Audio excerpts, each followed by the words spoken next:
Earlier in the show, we had highlights from the super late model feature from Friday night at Bedford Speedway. So let's take a look at the late model sportsman in action from the evening. Josh Barrier in the blue 15 started on the pole and got a jump on the 36 of Travis Calhoun to start the race. As the field enters the first turns, Jesse Snyder works the low side of Calhoun, exiting 2 to take over second, while Tim Smith Jr. falls in line into the 4th spot briefly.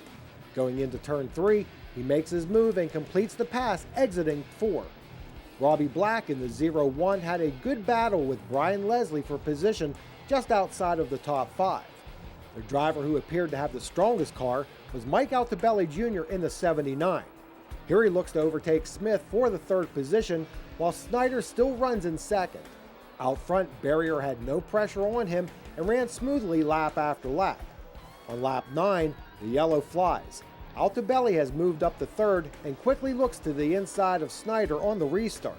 Snyder closes on Barrier, while Smith is side by side with Altobelli. Off of turn 2, they are 3 wide for 2nd place. Altobelli is a nose ahead in the drag race. Going through 3, Snyder gets shuffled back as Smith and Altobelli duke it out. Off of 4, they are still about dead even. At the line is Altobelli by about a foot. Robbie Black would pass Snyder for 4th place late in the event. Altobelli would close on Barrier by running the bottom of the turns. However, Barrier used the momentum from the top side to lengthen his lead. Down the stretch, it was Josh Barrier picking up his first Bedford Limited late model win. Josh, congratulations on your first Bedford Speedway win. Thank you, it's awesome. We came up here a little bit last year and ran, and this year we decided let's run here a little bit more and plan on going here full time in Heston. And it was just awesome to pull, our first win out here, and hopefully we can get some more. Well, you said you plan on running here full time before this win. What made you decide to run here full time on Fridays?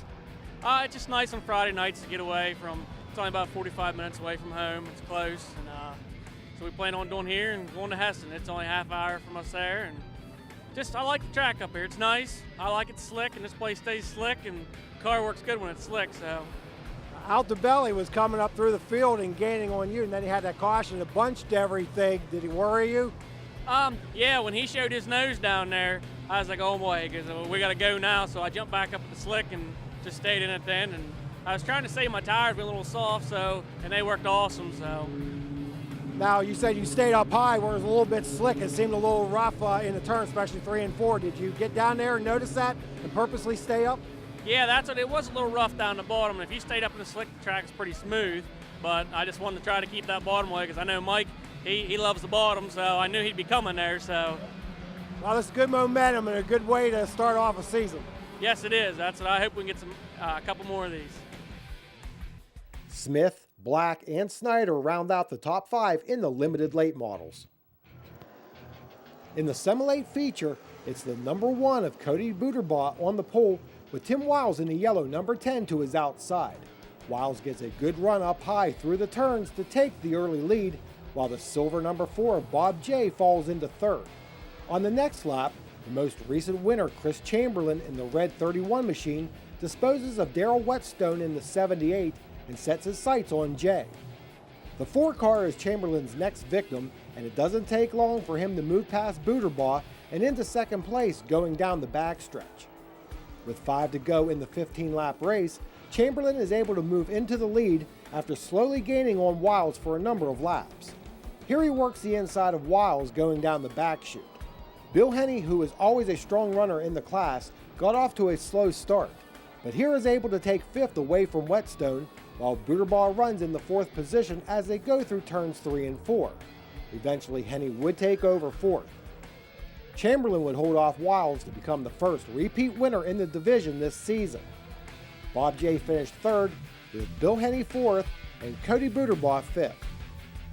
In the Pure Stocks, Bill Replogle turned around his season of bad luck to lead flag to flag. Lou Wainen, Mike Norris, Chad Gamble, and Charlie Walter round out the top 5.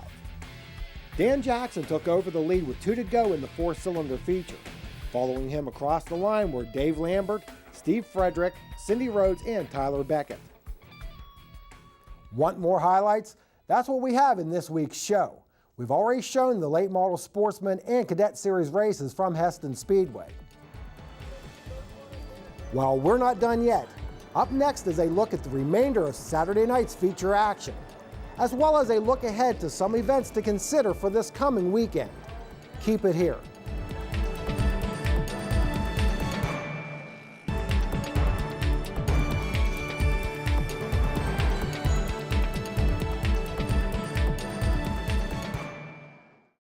When you think golf carts, think Jake's Custom Golf Carts. With over 300 stock and lifted carts at their shop, you'll find the cart you need or have Jake's build one to your specs.